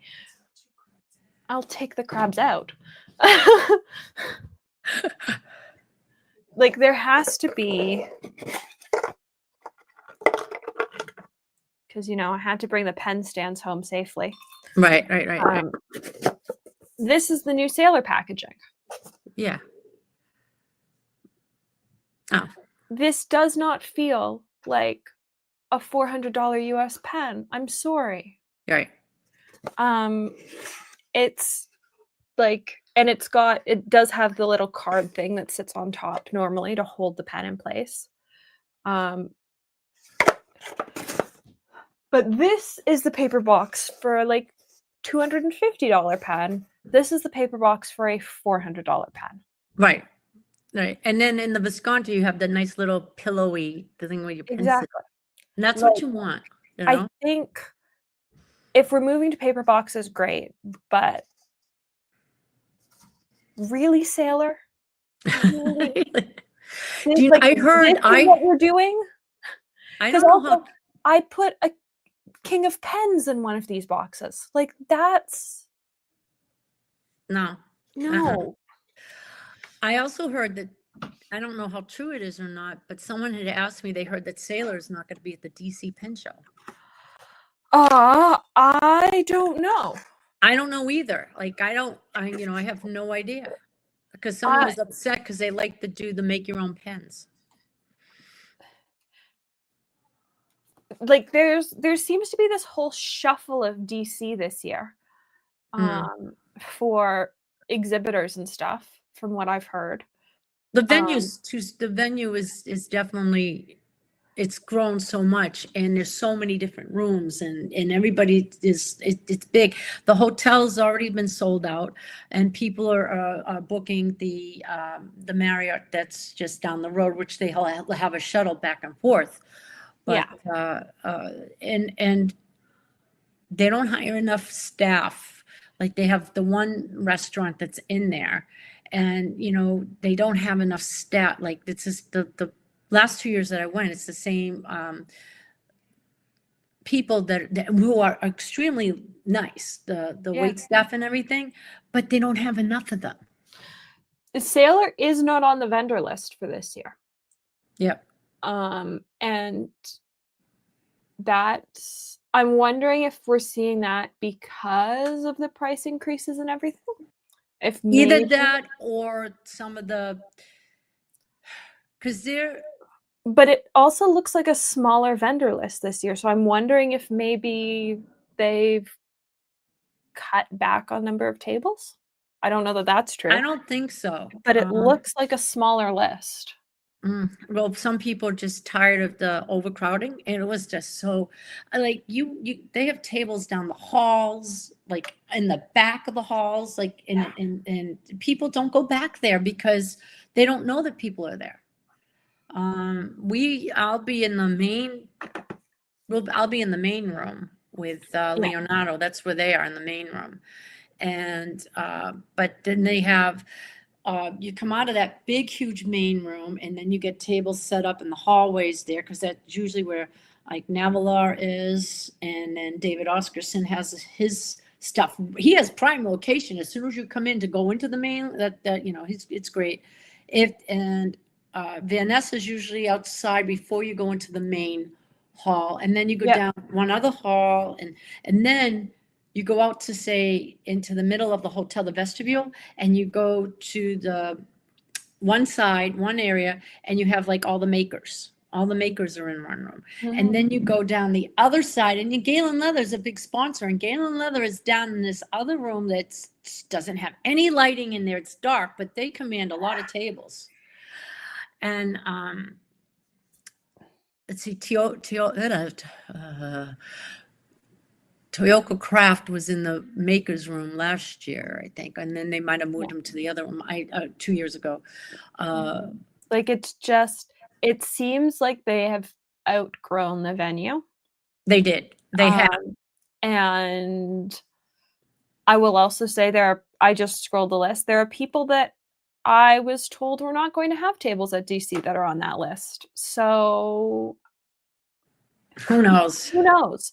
I would say my reaction to most things in the pen show right now are who knows. Things are very dynamic. Things are changing pretty much every day.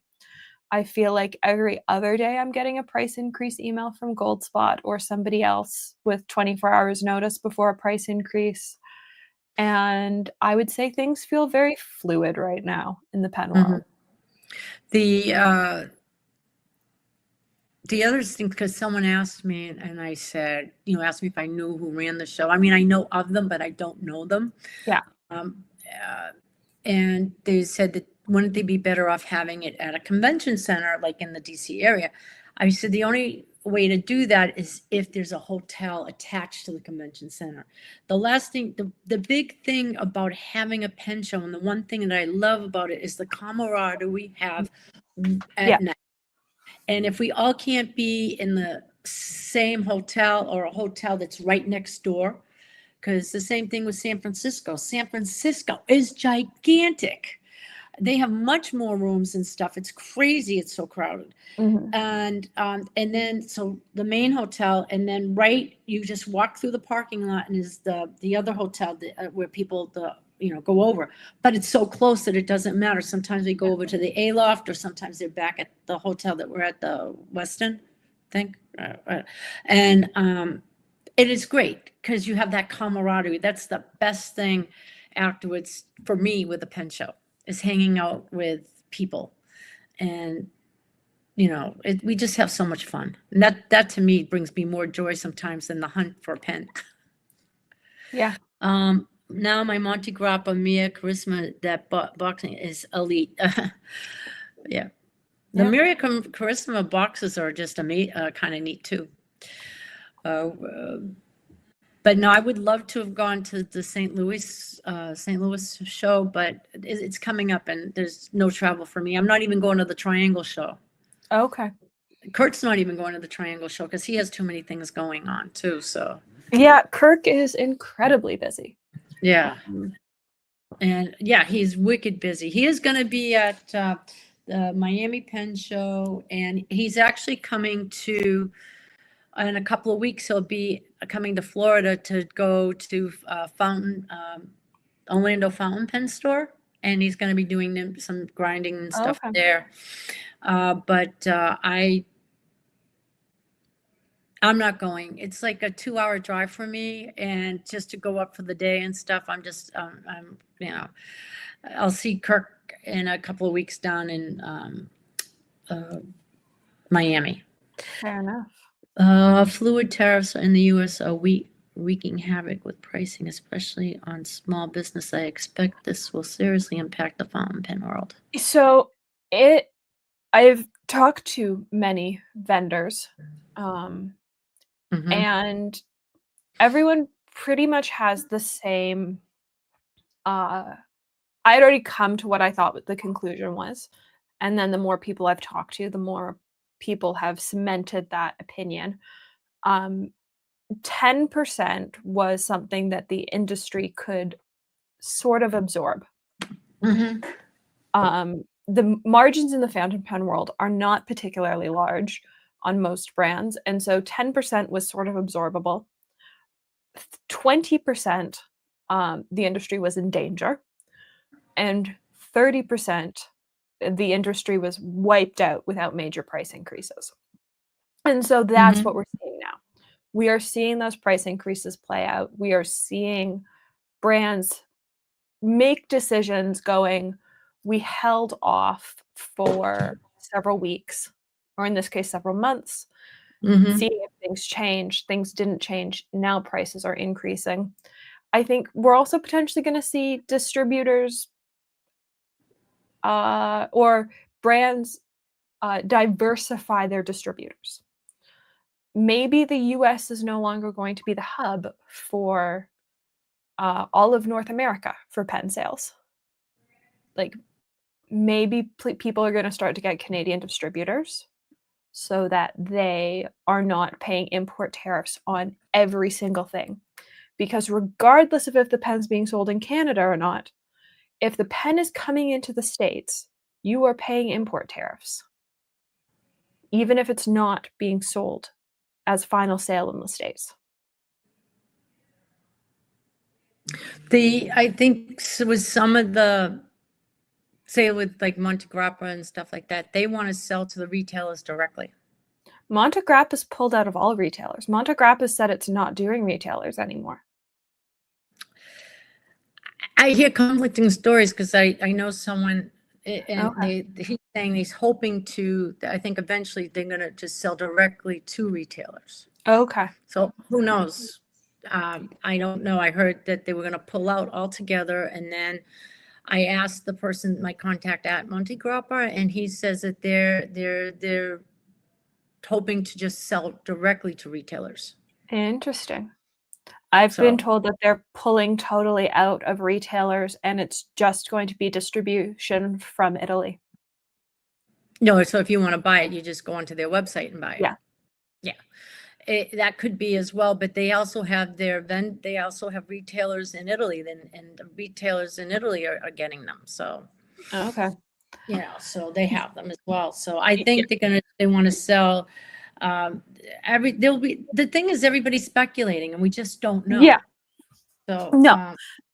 I think we will probably see though yeah. Yeah. So, retailers or vendors getting Canadian distributors so that they are no longer mhm, paying because for the most part all products that were being distributed in North America were going into the US distributors like luxury mhm, brands and then were being distributed out to the North American market. right, I don't know that we'll see that anymore or as much anymore because right. paying import tariffs on all of that and then once it leaves the US for Canada, having to pay Canadian duties on those items or Mhm. whatever Canadian tariffs are. In some cases, we have tariff-free policies with countries. In some cases, we don't. And so I think we are going to see some brands pick up Canadian distributors just so that they aren't paying as much. Someone just said that's what Santini probably largely does. Santini directly just sells, or they come to the DC Pen Show. I had Yeah. an issue with one of my Santini pens, and I had to send it back, and Mm. we had to put down that it only like $10. Even with putting $10, and a pen was going back for repair, they had to pay a customs fee on it going back to them. Yeah.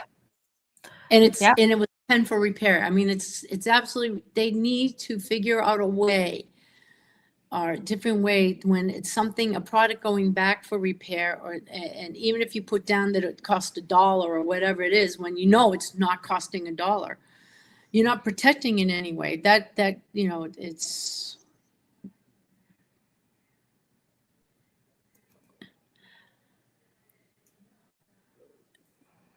Yeah, but anyway, we're getting on closer to a 2-hour mark, and I'm going to Yeah. have to get going pretty soon. And I love all the chats and everything that we're talking about. I mean, it's, coffee, pen. We're having our coffee. We're talking about pens. We talk about life.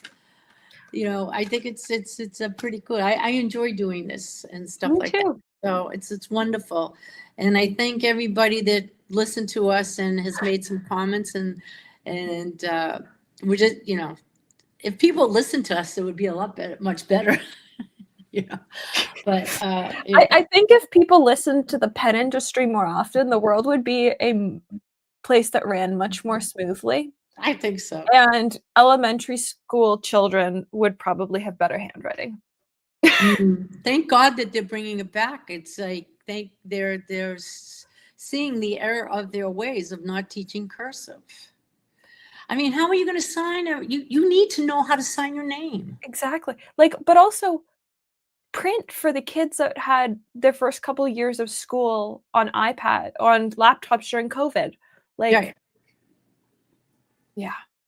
I think I told you the story that for my nephew's birthday, Peter, we were out and Peter wanted to get him a starter. He got him a Mont Blanc ballpoint. Okay. And gee, uncle, thank you, but I don't know how to write.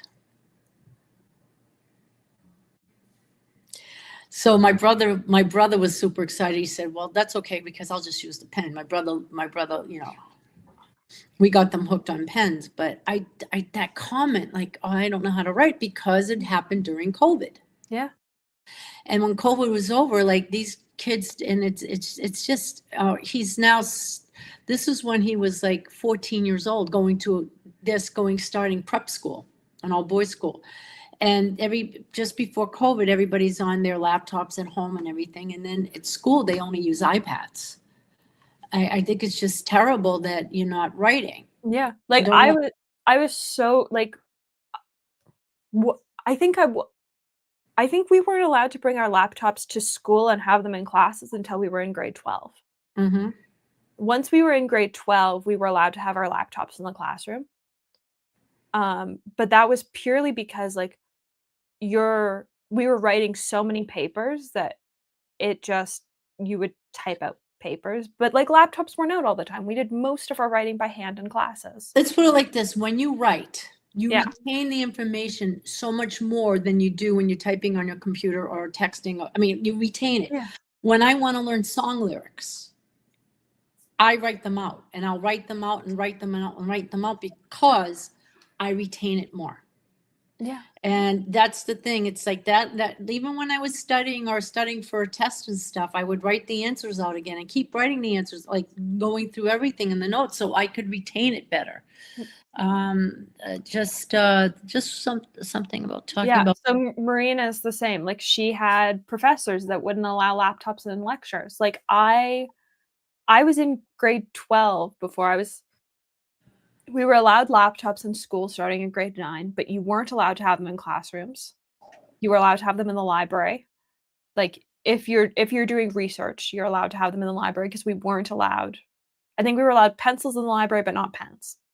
Great.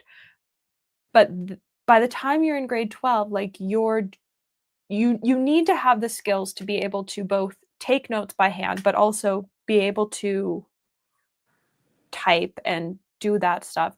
And I am so grateful that I was in school when I was, because I was in school before COVID. Mhm, mhm. And so I had the skills of, like, taking pages of notes by hand, but also then being able to take those pages of notes by hand and type up only the important things.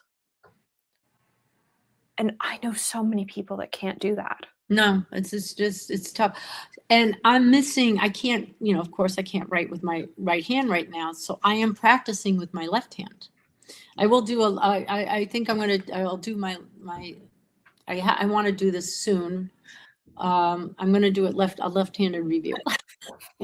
I'll write with my left. Actually, I'll be printing. Yes. The printing is really good. It's just hard for me. I'm slow, so I'll have to speed it up. I'll pre-record. I'm not going to do it live because the last thing it's like watching paint dry. You don't want to do that, but it's controlled. But I do miss not being able to write right now, and it's really driving me crazy. Scott Jones, who's an artist, and he's great. He's always at the pen shows.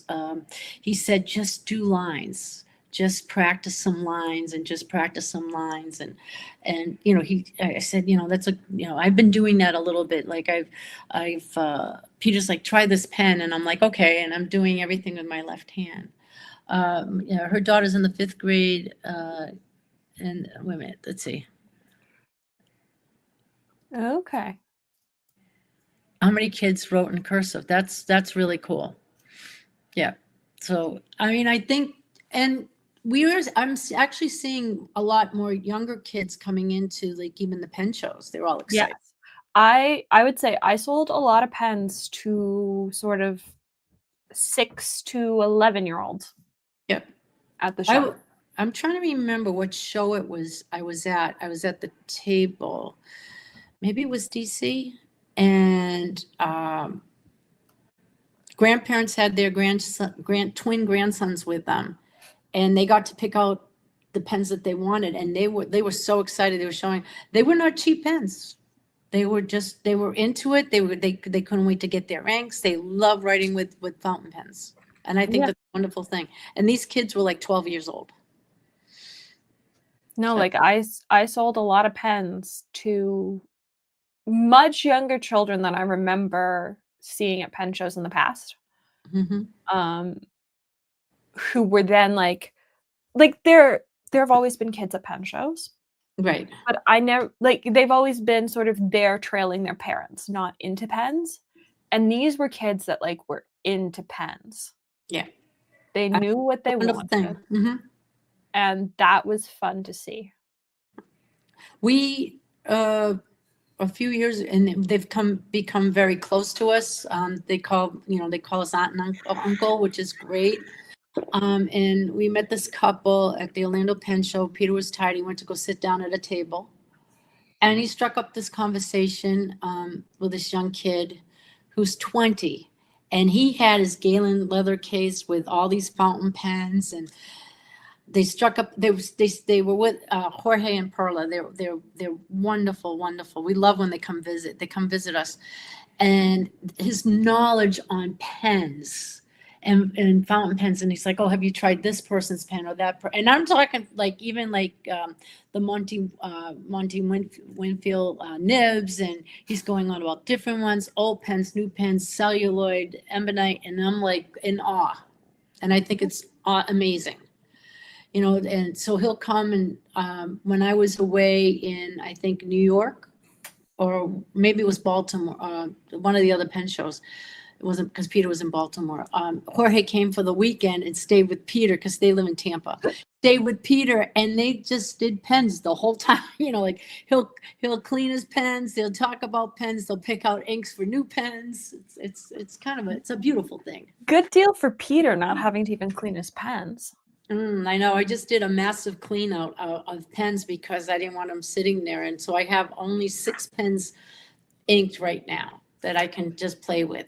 I did too, because I didn't want to start inking up a whole bunch of Chicago things while I still had a bunch of things inked, and so I finally cleaned a whole bunch of pens before I started inking Chicago stuff. which meant there was a very small inked up for May.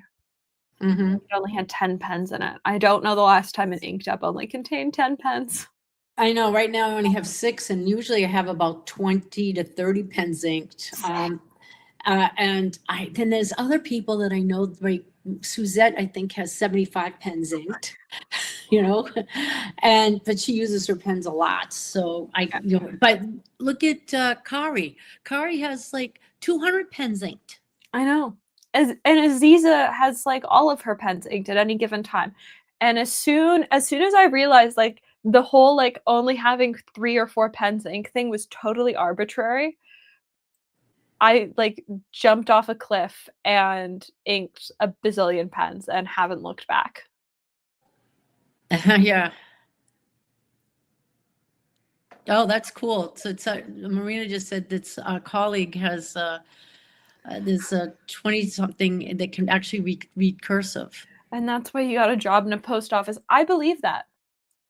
Yeah, because Fronts of letters. right. Well, like when you do a letter out, or someone does their letters like for weddings and stuff, and this beautiful calligraphy, you don't know if they're getting delivered anymore because no one can read it. Yeah. I mean, it's sad, but yeah. William was saying that most of his nieces and nephews don't know how to write in cursive. I think 2 of my older ones do. It's sad. It is very sad. I was in a show one time,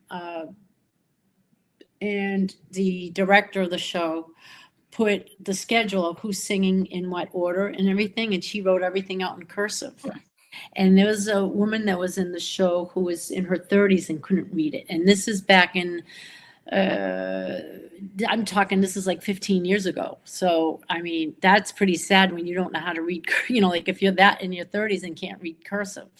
So I just, she's like, I can't read that.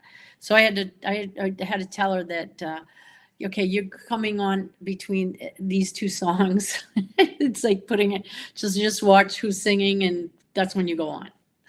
So. All right, this is the last question because Okay. we've been on for 2 hours, or last thing. I wish I was that sort of person that could only have 6 pens inked up. As I recently said in a Goldspot article, I am lucky enough to work from here, and I get to have whatever I want inked up, which made me writing an article about pens for the office really funny, because I literally use whatever I want. I currently have something lime green and sparkly inked up Very cool. because why not? If you get totally confused about what's in each pen that you have inked, I have a new system that I've implemented for myself, which is Ooh. kind of cool. So I have the wearing gold cards that go horizontal. So you have the ink bottle, and then you Yeah. have all this blank space that you can write. Mm-hmm. So as soon as I ink a pen, I put I swatch the ink bottle, and then I have the name of the pen, the name of the ink. I write, because there's a lot of information you can write down on that card. There is. And I have a dedicated book that they go into, like it's a business card book, basically. And when I'm done with it, I don't throw away the card because I have a lot of information about the pen on there too. That's another good way of, like, if you have certain nib grinds or whatever you have, I have it all written down. That has saved me, and then I can just go back and refer to the book, and I don't get rid of the card. I kind of put the card on the back of the book if I'm probably going to want to know what ink I put into. Okay. So it's almost like it's a good way of remembering. Like sometimes, like you said, I have a pen that was inked with a pure Pens ink, and I'm like, at least, I had it written down, thank God, but I didn't write it down because I was leaving for Chicago. So I didn't make the card for it. Yeah. And I come back, but at least I wrote it on the sheet of paper of the pens I was taking to Chicago with the ink that I put in each pen. Okay. So I have one follow-up question then. So you use Fountain Pen Companion. Yes. And I know you have logged your pens there before. Yeah, but I'm not, no, I don't actually, I you? started to, and I don't use it for my pens. I only use it for my inks. Okay. So my question no longer applies. because I was going to ask, do you use their inked up thing so that you know what you've got inked up in pens? I was going to do it, but that's too much work. I ended up doing it the old-fashioned way and writing it down. Yeah. And Peter, when we started buying a lot of pens, he has done everything on an Excel spreadsheet. Yes, and I could do it I could even do the inks on the Excel spreadsheet. But I kind of like Fountain Pen Companion, so I can go look at, like, you can always look to see what other people have for inks as well sometimes, and so that's kind of cool. Yeah. Or how, and if you make your profile public, the pens are not public, just the Yeah. inks. Yeah. Like, Just yeah. Like I have an Excel spreadsheet for inks. My issue is I haven't updated it for almost a year at this point. And Yeah. so it was easier to just, for now, use somebody else's system until I had time to actually sit down and update my system. I actually like their system. It's easy because as soon as you start typing, they have like everything listed. It just, boom, boom, boom, done. Boom, boom, boom, Yeah, done. Where I'm exactly. just, on the Excel spreadsheet, it's like, Yeah. but on the pens, Peter, that's his job. He logs in all the pens. Okay. So, and he keeps that going. So, which is pretty cool. Thank you all for who came in and watched us today, and Thanks we'll for be hanging back. out today. We'll be back in another 4 weeks next month. Yeah. Sometime we have to set the date. Sometime in And June. yep, sometime in June, which is All right. great. I'll still be here in Mighty O'Brien. I'm in this for another 4 weeks. I can't move in. I'm not supposed to move this. So when I take it Oh. off to, I can take it off just at the sink to wash the hand. He doesn't want me, when I go into the shower, I have to still put the bag over. He said, God forbid you fall and I can damage Yeah. the work that they did on the joint. So anyway. Nope. I've been there. I've done that.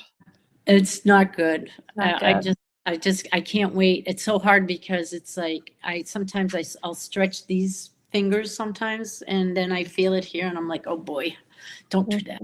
Right? Yeah.